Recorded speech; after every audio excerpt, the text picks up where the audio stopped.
Hey everyone, and welcome back to another episode of Cooking Blind with me, Yolanda. Today we're going to be making fennel seed ciambelle. Now I know what you're wondering. What are ciambelle?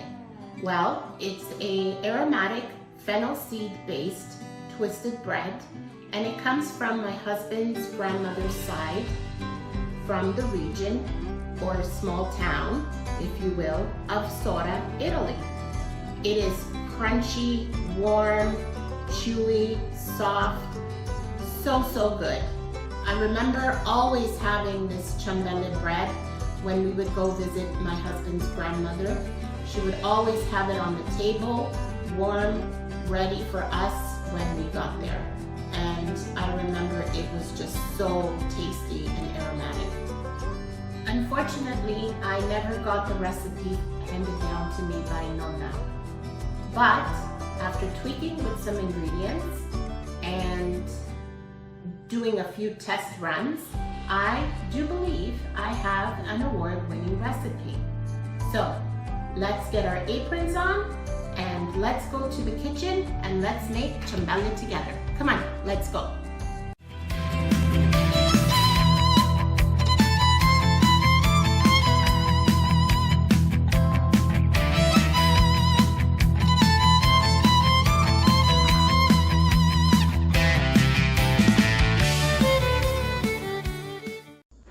So here we are in the kitchen, and we're going to briefly go through the ingredients. So I've got 5 cups of flour already in my KitchenAid mixer. I have 3 tablespoons of dried fennel seed. I have 2 eggs, 2 teaspoons of salt, and 4 tablespoons of extra virgin olive oil. Then I also have 2 tablespoons of sugar and 3 teaspoons of active dry yeast, and you will also be needing 2 cups of lukewarm water. Being visually impaired, one of the difficulties that I have is measuring liquids, but luckily technology has stepped in, and with the Amazon Assistant, it is able to dispense the amount that I would like.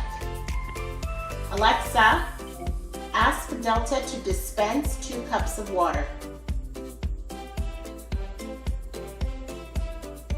Okay, dispensing 2 cups.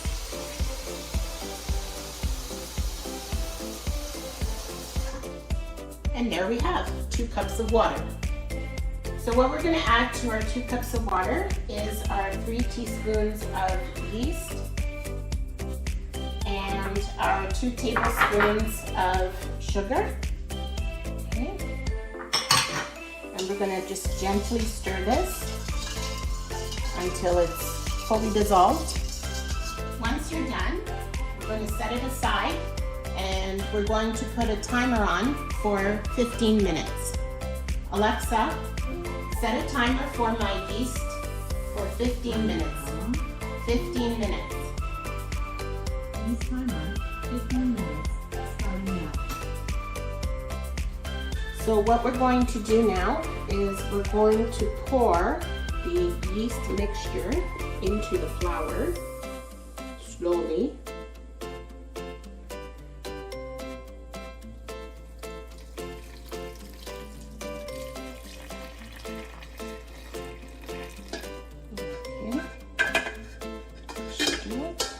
I'm just going to check to see if there's anything left behind.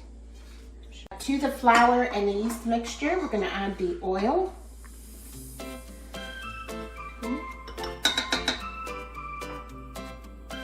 Good.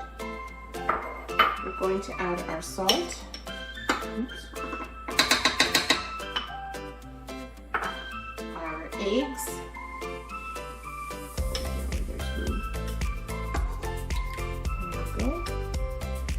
And lastly, our fennel seed.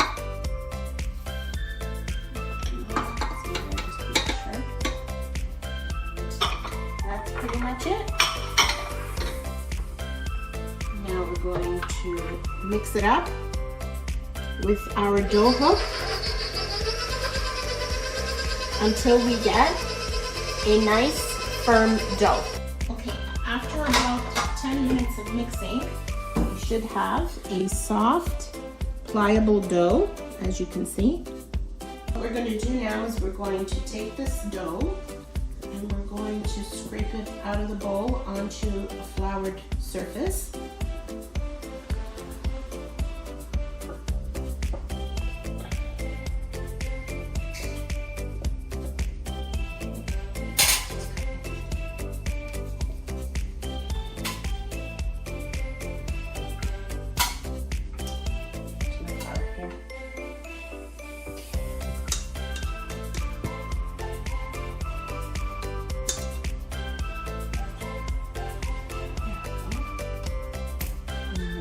Grab a few little bits that are left inside.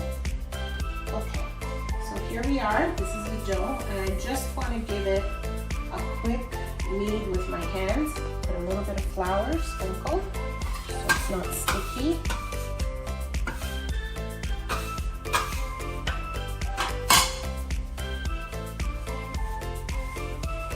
If it starts getting a little bit sticky on your hands, just add just a tiny sprinkle of flour. Okay. And now this recipe was not given to us by my husband's nonna. Unfortunately, she had already passed away. And so when my husband asked me to make these, I kind of had to take a little bit of advice from our Zia Antonietta and one of my neighbors that came from the same region. And then I also did a little bit of research on the internet, and I kind of put together my own recipe.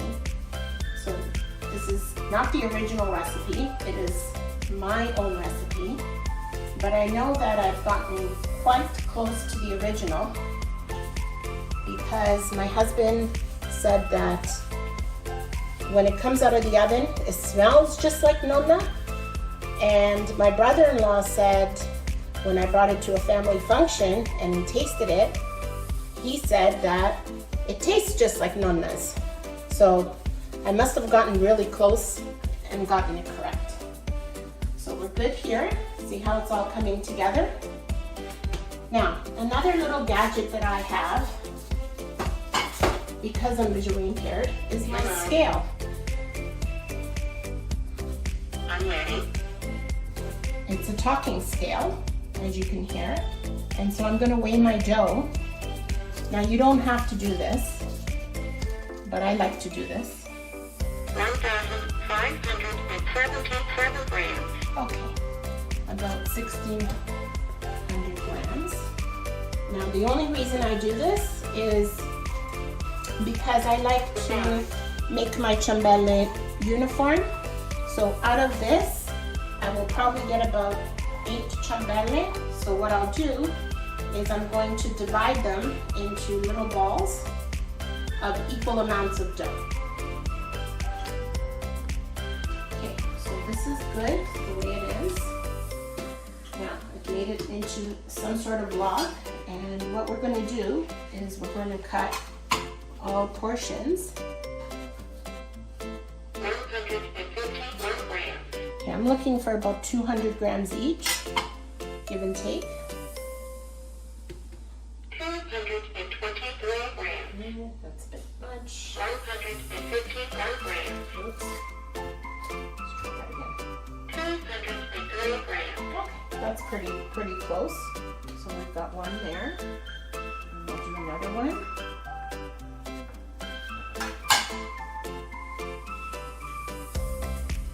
Now remember, if it's sticky, just sprinkle a little bit of flour. Some flour somewhere.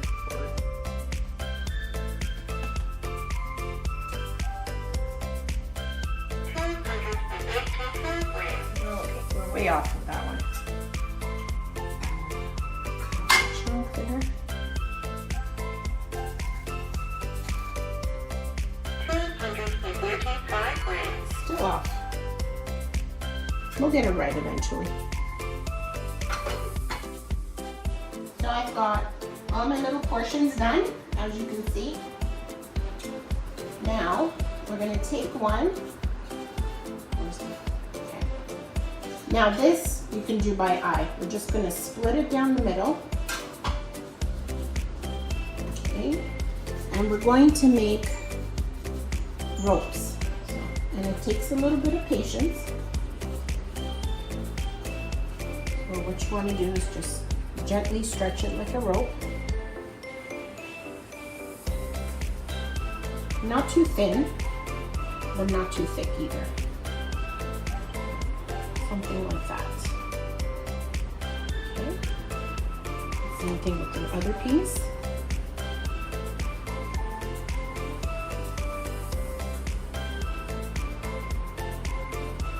Again, if it's sticky, you can always put a little bit of flour. I choose not to. Now, what you want to do is you want to twist these. So, something like that. Just give it a twist. Don't worry if it's not even. Okay, and then make a circle. Now what you want to do here is make sure that they're intertwined, your loose ends, because it will come undone in the water if it's not closed properly. So just make sure it's pressed. Now I'm going to use some flour because it's getting a little bit too sticky for my liking. And just make sure it's closed.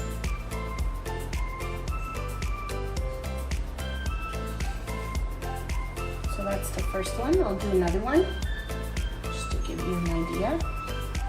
There we go. And you just shape them into a circle. We'll do another one. Cut it in half. And again, it doesn't matter. It doesn't have to be perfect. And 2 ropes.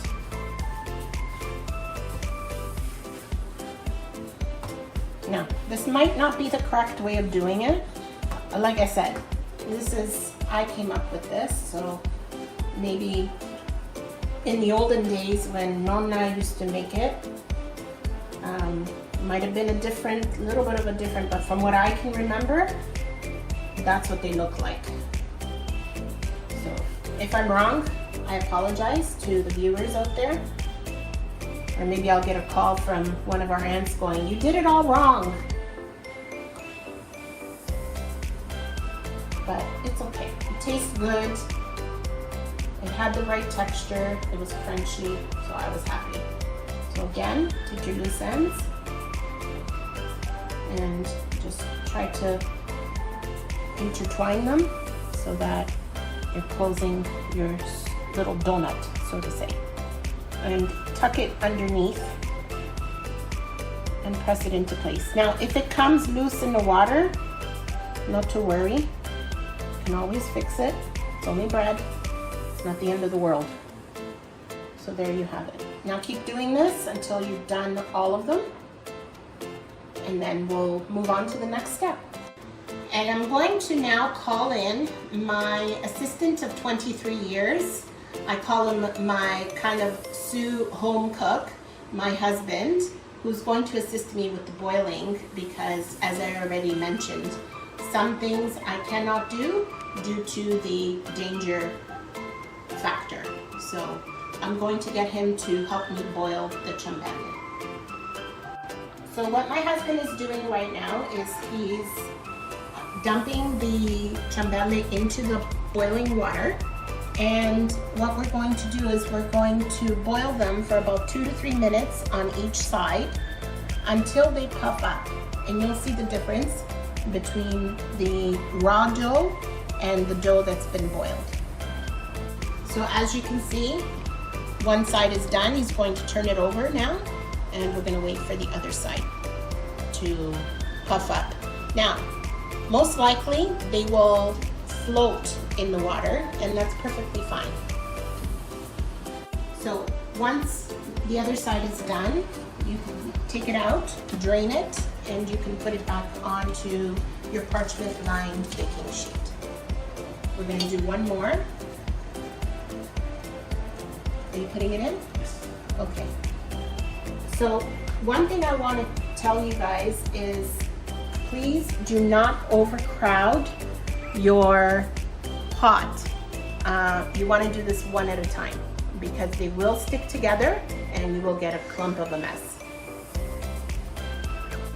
So I just want to show you the difference between the raw ones and the boiled ones. You can see that the boiled ones have puffed up and almost doubled in size. Okay, so we're all done. We're going to throw them in the oven for 25 minutes at 425 in the middle rack preferably. Close it up. Alexa, set a timer for 25 minutes. 25 minutes, starting now. Alexa, turn off timer.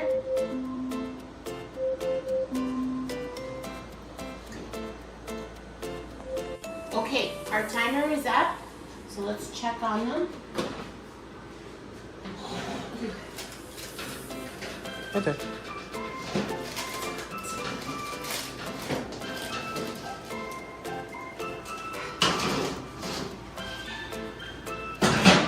Dear, do you want to come see the color?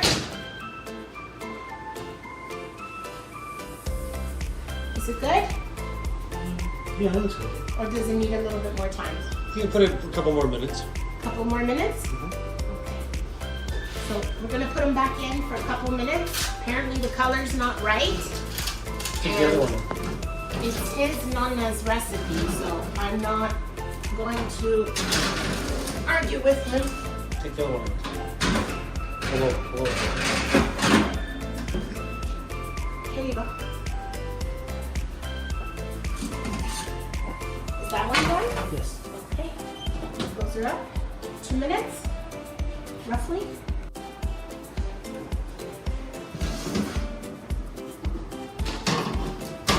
Is it good now? Yes. Yeah. Okay. So we're done. They came out of the oven. I let them cool down for a bit, so we're just going to cut into it.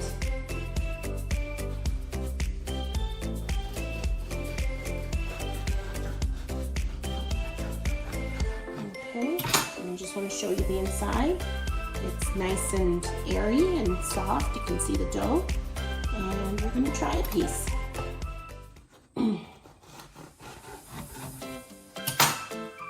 Now, you can serve this with a little bit of spicy olive oil and just dip the bread in, or you can just have a piece like this. It's so good. The fennel really comes through. This is my most favorite bread.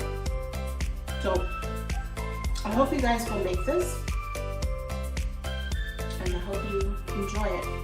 I'll see you next time. Not sure what we're gonna make, but I'll come up with something. See you on the next episode. Okay, so here we are in the kitchen, and we're just gonna briefly go through being visually impaired. One of the things that I have great difficulty with is measuring liquids. But luckily, technology has stepped in and helped the visually impaired. I have my little gadget of the Amazon Assistant, and what I can do is I can ask her to dispense the correct amount of liquid. Alexa, ask Delta to dispense 2 cups of water.